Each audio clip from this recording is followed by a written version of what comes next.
नमस्कार साथियों, CVV ITI गुरु में आप सभी का स्वागत है। अगर दोस्तों आप ITI इलेक्ट्रीशियन से या फिर फिटर से करना चाहते हैं तो आप प्राइवेट से कर सकते हैं। ऐसा इसलिए क्योंकि गवर्नमेंट में जो सीटें बची हैं वो बिल्कुल जीरो के बराबर हो चुकी हैं। कहीं पे जीरो हो चुका है तो कहीं पे एक या दो सीटें बची हुई हैं।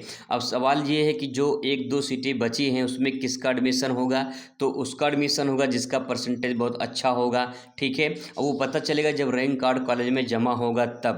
अब सवाल दोस्तों यहाँ पे है कि प्राइवेट में एडमिशन कराने के लिए कितना पैसा लगता है, कितना स्कॉलरशिप आता है, क्या सही रहता है या नहीं सही रहता है, कैसे करें कि जो है हमारा जो है ITI एडमिशन कहीं न कहीं हो जाए। आज के इस वीडियो में प्राइवेट ITI के बारे में पूरे डिटेल में समझाएंगे। एक छोटी सी गलती बहुत लोग पछताते हैं बाद में कि हमने गलती कर दिया है प्राइवेट ITI में एडमिशन करा के। इसीलिए आपको कहाँ एडमिशन लेनी है, क्या करना होगा, आइए स्टेप बाय स्टेप प्रोसेस में आपको बता देता हूँ। सबसे पहले स्टेप नंबर 1 की बात करते हैं तो देखिए, चाहे आप गवर्नमेंट में एडमिशन लें या फिर प्राइवेट में एडमिशन लें, आपका जो ऑनलाइन फॉर्म है, ठीक है, ऑनलाइन फॉर्म अप्लाई होना चाहिए। पहले पॉइंट, आज 15 तारीख लास्ट डेट है, तो जिन लोगों ने अभी तक फॉर्म नहीं भरा है आज तक फॉर्म भर लीजिए, क्योंकि आज तक जो है लास्ट डेट दिया गया है। अगर आप प्राइवेट में कराना चाहते हैं तब भी जो है आपका ऑनलाइन फॉर्म भरा होना चाहिए। ये तो पहला स्टेप हो गया। दूसरा स्टेप ये है कि जब आप फॉर्म भर लेंगे तो फिर आप अपने मनपसंद किसी भी प्राइवेट कॉलेज में जाके एडमिशन ले सकते हैं और इलेक्ट्रीशियन और फिटर ट्रेड से आप ITI कर सकते हैं। जिसकी डिमांड ज़्यादा है, जिसकी जो है हर क्षेत्र में वैल्यू है, तो आप जो है इलेक्ट्रीशियन फिटर से कर सकते हैं। अगर आपका 50% है तब भी जो है आपका ITI में एडमिशन हो जाएगा और आपको इलेक्ट्रीशियन या फिर फिटर ट्रेड मिल जाएगा। ठीक है, ये हो गया। अगला स्टेप बात करते हैं स्टेप नंबर 3 की। तो स्टेप नंबर जो 3 है उसको ध्यान रखेंगे।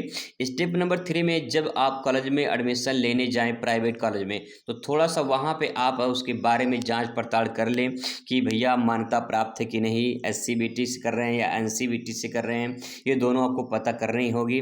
ठीक है, और दूसरी बात ये है कि कॉलेज में जो भी वर्कशॉप वगैरह है वो आप थोड़ा सा बार देख लीजिए, वहाँ पे रिव्यू कैसा है, वर्कशॉप वगैरह वहाँ पे है कि नहीं है, क्लासेस चलती हैं कि नहीं चलती हैं। अगर आपको नॉलेज चाहिए तो आप क्लास करिए और प्रैक्टिकल करिए, तब जाके आपको ITI का फ़ायदा मिल पाएगा। क्योंकि आप देखिए प्राइवेट में क्या होता है, प्राइवेट में आप फीस ज़्यादा देंगे, ठीक है, आप फीस ज़्यादा देंगे और ना ही आप प्रैक्टिकल कर पाएंगे ना ही क्लास कर पाएंगे, तो कोई मतलब निकलेगा नहीं। ठीक है, गवर्नमेंट में जो है वहाँ फीस कम लगती है लेकिन इसके बावजूद भी लोग क्लास करते हैं। तो अगर आप प्राइवेट से करना चाहते हैं तो आप क्लास करिए, आपको फ़ायदा मिलेगा। और अगर आप क्लास नहीं करना चाहते, ठीक है, अगर क्लास नहीं करना चाहते तो सबसे ज़्यादा फ़ायदा आपको यहीं पे मिलेगा कि भाई बहुत सारे लोग हैं जो तैयारी कहीं करते हैं या कहीं पढ़ाई करते हैं तो क्लास वगैरह नहीं कर पाते हैं या फिर कहीं काम करते हैं, तो आप जो है प्राइवेट में अपना लिखा के अपना अदर जो काम है उसे आप कर सकते हैं। ठीक, कभी कभी आप चले जाइए विद्यालय में ताकि जो है जो भी वहाँ पे कोई भी प्रॉब्लम होती है उसका समस्या का समाधान आपका हो जाए। ठीक है, अगले स्टेप पे बात करते हैं। चौथा नंबर, जब आपका ITI में एडमिशन हो जाएगा तब इसके बाद जो है आपकी फ़ीस के बारे में बात कर लेते हैं। फ़ीस कितनी लगेगी, तो देखिए फ़ीस जो सरकारी फ़ीस है वो 18,000 रुपये है, सरकारी फ़ीस। ठीक है, सरकारी का मतलब सरकार भी निर्धारित किया है कि प्राइवेट में कितना फ़ीस लगेगा। 18,000 लगता है एक साल का। ठीक है, एक साल का लगेगा आपका फिटर इलेक्ट्रीशियन का, एक साल का 18,000 रुपये लगेगा। लेकिन अगर आप वहाँ जाके बात कर लेते हैं तो 18,000 नहीं लगेगा बल्कि 15,000 में ही आपका हो जाएगा। अगर वहाँ बात कर लेंगे तो आप जो है बात करके वहाँ पे कुछ कम करा सकते हैं, फिक्स नहीं कि 18 देना ही देना है। ठीक है, 15,000 में करा सकते हैं। बहुत सारे लोग चालाक होते हैं, थोड़ा सा 12,000 में करा लेते हैं एक साल का। ठीक है, तो इस प्रकार से जो है आप अपना कम करा सकते हैं, वो डिपेंड करता है कि आप कैसे वहाँ पे बात करते हैं। ये हो गया फीस के बारे में। अगर 2 साल का जोड़ देते हैं तो 2 साल का मान लीजिए अगर 15-15 लेते हैं तो 30,000 जो है आपका हो जाएगा। ठीक है, 30,000 जो है आपका हो जाएगा।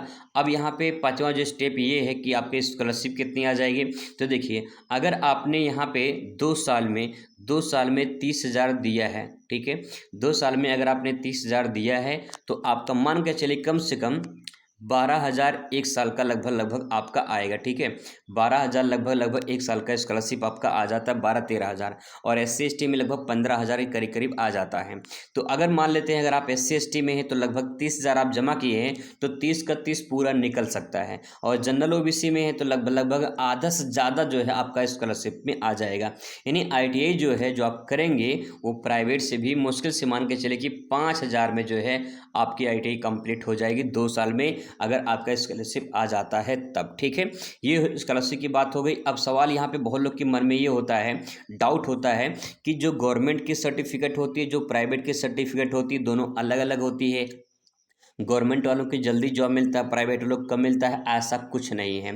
ठीक है, ऐसा कुछ नहीं है। ना तो गवर्नमेंट मार्कशीट जो है सबसे आगे होती है कि हाँ सबसे नौकरी इन्हीं को मिलेगी, और ना ही प्राइवेट। दोनों में बराबर होता है। ठीक है, दोनों में बराबर होता है। आप चाहे गवर्नमेंट से करें या फिर चाहे आप प्राइवेट से करें, जब भी कभी कोई कंपटीशन का, जैसे रेलवे का, एलपी का आगे वैकेंसी, तो आपको क्वालिफाई करना पड़ेगा। जो क्वालिफाई करेगा उसी का सिलेक्शन होगा, चाहे आप गवर्नमेंट से किए हों या प्राइवेट से किए हों, कोई अंतर नहीं होता है। अगर आपको लगता है कि मार्कशीट में कोई अंतर होता है तो कोई अंतर नहीं होता है, दोनों बराबर मार्कशीट होती है।